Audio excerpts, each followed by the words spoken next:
बिस्मिल्लाहिर्रहमानिर्रहीम। अस्सलाम वालेकुम। 3 क्लास बेटे उर्दू की बुक खोलें।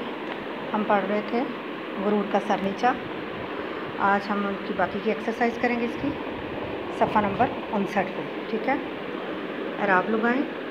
एराब लगाने हैं आपने उदास आपने आवाज़ देखनी है कि आवाज़ कैसे है, उस आवाज़ के साथ आपने एराब लगाने हैं। ठीक है, उदास ऊ की आवाज़ आती है तो पेश आएगा, अलिफ पे पेश, दाल के ऊपर ज़बर और सीन पे जज़्म, वसीला गाइन के ऊपर फिर पेश की यानी पेश की आवाज़ आ रही है, गाइन के ऊपर पेश, स्वाद के नीचे ज़ेर और लाम के ऊपर ज़बर, मगरूर मीम के ऊपर ज़बर, गाइन पे जज़्म, रे के ऊपर पेश और वाव पे जज़्म और रे पे जज़्म, इख्तियार अलिफ के नीचे ज़ेर, खे पे जज़्म, ते के नीचे ज़ेर, ये के ऊपर ज़बर और रे पे जज़्म, मुख्तलिफ मीम के ऊपर पेश, खे पे जज़्म, पे के ऊपर ज़बर, लाम के नीचे ज़ेर, फे पे जज़्म। आगे है सवाल नंबर 4। दिए गए अल्फाज के आखिर में दार लगाकर नए अल्फाज बनाएं और इनके मायने समझें।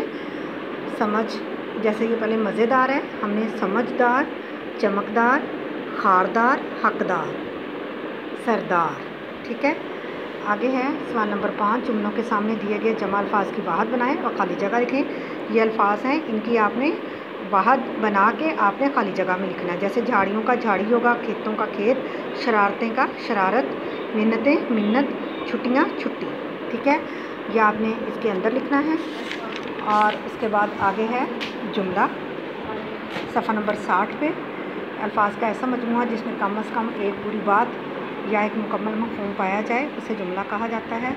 एक जुमले में 3 चीज़ों का होना ज़रूरी है। जुमला अपना मुकम्मल मफ़हूम अदा करता हो, जुमले में किसी फ़ेल का होना ज़रूरी है, यानी कोई काम होना ज़रूरी है कि क्या हो रहा है, मकसद क्या है।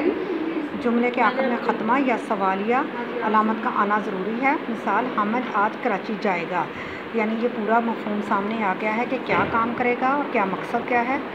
अब बाकी की मिसाल जो है हमने उसी के हिसाब से करनी है। दरअसल में से मुकम्मल जुमले अलग करें। आज मौसम बहुत सुहाना है। आमना और हसन, आमना और हसन आगे उनका कोई फ़ेल नहीं है, कोई मकसद नज़र नहीं आ रहा, तो ये मुकम्मल जुमला नहीं है। तो जो मुकम्मल जुमला है, आज मौसम बहुत सुहाना है, ये मुकम्मल है। इसको आपने आगे जो जगह है वहाँ पे आपने लिखना है। तो इनमें आपने देखना है जो मुकम्मल जुमले हैं वो आपने इधर जो मुकम्मल जुमलों की लिस्ट दी गई है वहाँ पे आपने जो जगह दी है वहाँ पे आपने लिखना है। ठीक है, ये देखें, आप कहाँ रहते हैं, आप कहाँ रहते हैं, और है उर्दू की किताब। आगे ये मुकम्मल नहीं है। उर्दू की किताब क्या है, या तो होता है ये उर्दू की किताब है, ये मुकम्मल जुमला होना था, तो ये नामुकम्मल जुमला है, इसको नहीं लिखेंगे। टोकरी में फल, ये भी मुकम्मल जुमला नहीं है। मैं तीसरी जमात में पढ़ता हूँ, ये मुकम्मल जुमला है, इसको आगे लिखिएगा। क्या आपने अखबार पढ़ लिया है, ये भी मुकम्मल जुमला है। हवा और पानी, ये मुकम्मल जुमला नहीं है। मुझे अपने वतन से मोहब्बत है, मुझे अपने वतन से मोहब्बत मुकम्मल जुमला है। आसमान पर सितारे, ये नामुकम्मल जुमला है, इसको नहीं लिखेंगे। ठीक है बेटे, इसको समझना है और आपने इसको अच्छे से याद करना है। ओके जी, अल्लाह हाफ़िज़।